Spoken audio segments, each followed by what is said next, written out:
And we're back. Episode 4, the Melbourne Jail, Australia. We left off last time gazing at this, what I described as an example of a cabinet of curiosity. And this display case contains a number of items. And these items have a relationship with each other, not only in terms of proximity, being located close to one another, but thematically. Let me see if I can magnify this just a little bit more so we can really get an idea of what we're gazing at. What we see here is a calico hood, and this was used to hood the prisoner who was being transported from one part of the institution to another. For example, he was then in his own cell. He was going to be brought to the hospital, the infirmary inside the jail, and they would put a hood on him for a few reasons. One of which was to blind him from taking mental notes of the floor plan or the layout in the event that he might very well be planning an escape. But it was also used as a form of sensory deprivation, so there was a psychological component to that as well. It was a form of psychologically immobilizing the prisoner.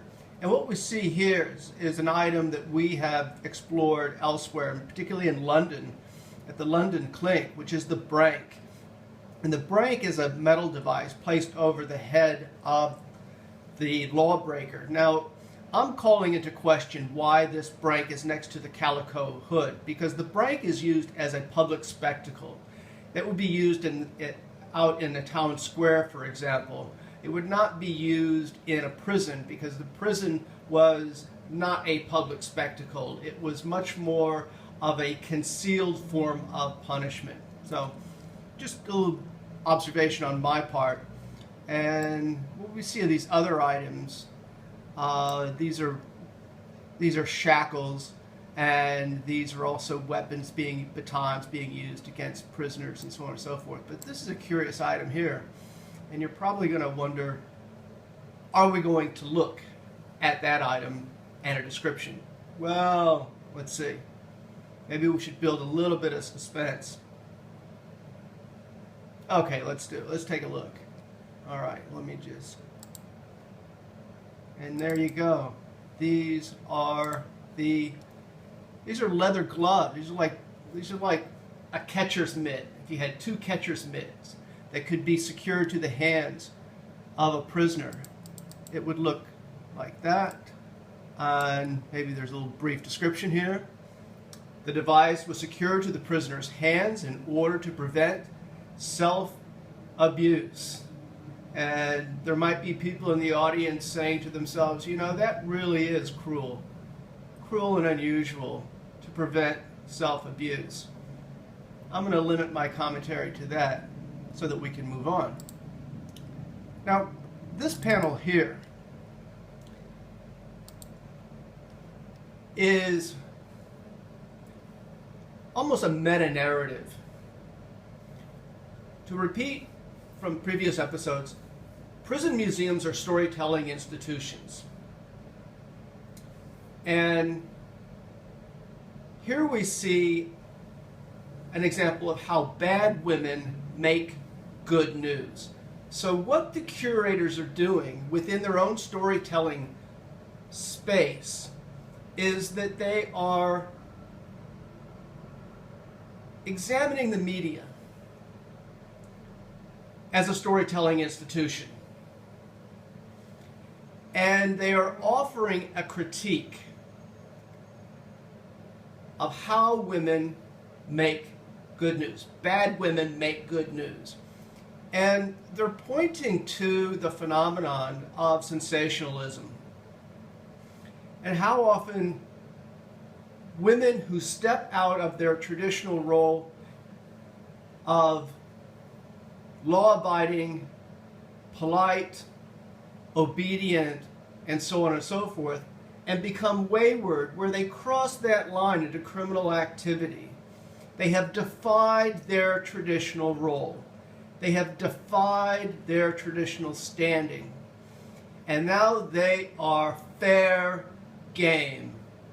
And the media, the journalists, the reporters, especially what they call the gutter press, they feed off of this. They feed off of this dynamic of bad women. And in doing so, they exaggerate. They exaggerate the status of women not only in terms of their character, but also in terms of their looks. So in this illustration, you can see this is one of the gutter press that's examining this murderess. And this is taken at a time in Victorian society. So we're still dealing with the larger British Victorian society and culture. And they're making this woman appear to be even more hideous than she might have been in terms of looks. And so this is how curators spin a storytelling institution in a way that gives us an example of how sensationalism unfolded then in the 1870s, and allow us to step back.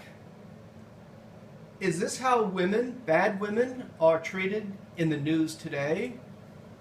And that is a very important element of the storytelling institution, of how we relate these exhibits to our own everyday world and our own observations and critique of our modern world.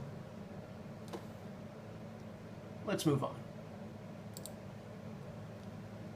And here we have more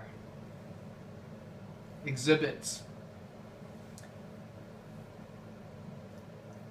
As a storytelling institution, there are compartments.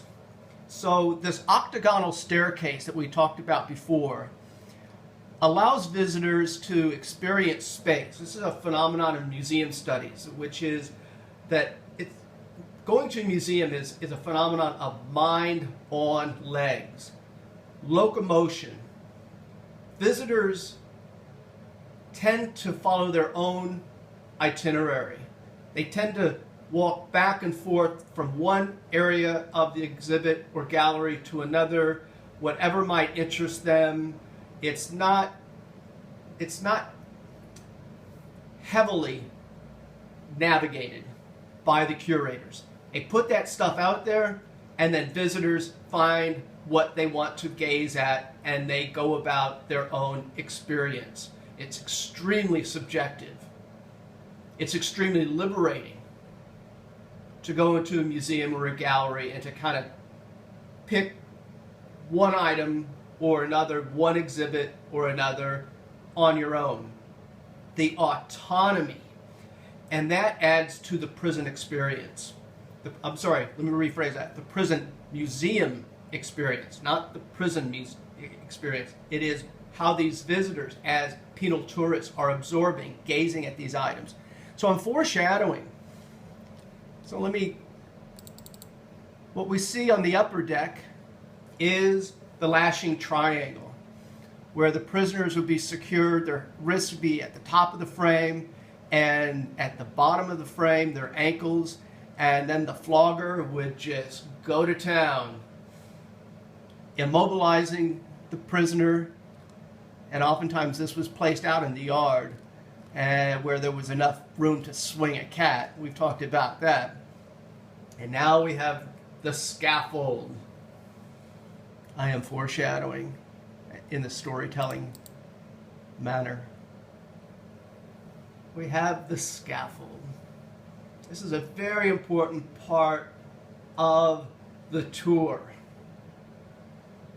The scaffold provides thematic links between different elements of punishment and execution, but also how that is contextualized in the Melbourne jail. Let us continue. And there we go. There's a lot of information here, folks. A lot of information. Curators frequently lump together a lot of material and invite us to kind of explore according to our own itinerary. So, for example, the visitor comes, sees this scaffold. He might want to read at the top, or she might want to read at the top. Or they see this item here, and they say, maybe this catches my eye, and maybe I should be spending a few moments looking at the model of hanging equipment. Forget about the text. Forget about the words. I want to see how this contraption actually works. And now we see another technique in museum studies, which is to get the visitor to participate, to activate. We're even invited or instructed. Press the button. It's right here, folks. The model hanging equipment. Press the button and you can watch this body fall through the floor.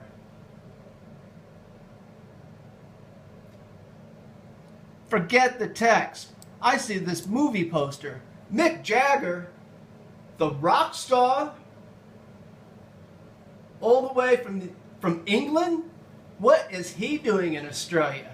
So you might gaze at Mick Jagger and you see beautiful Mick right there. And Ned Kelly.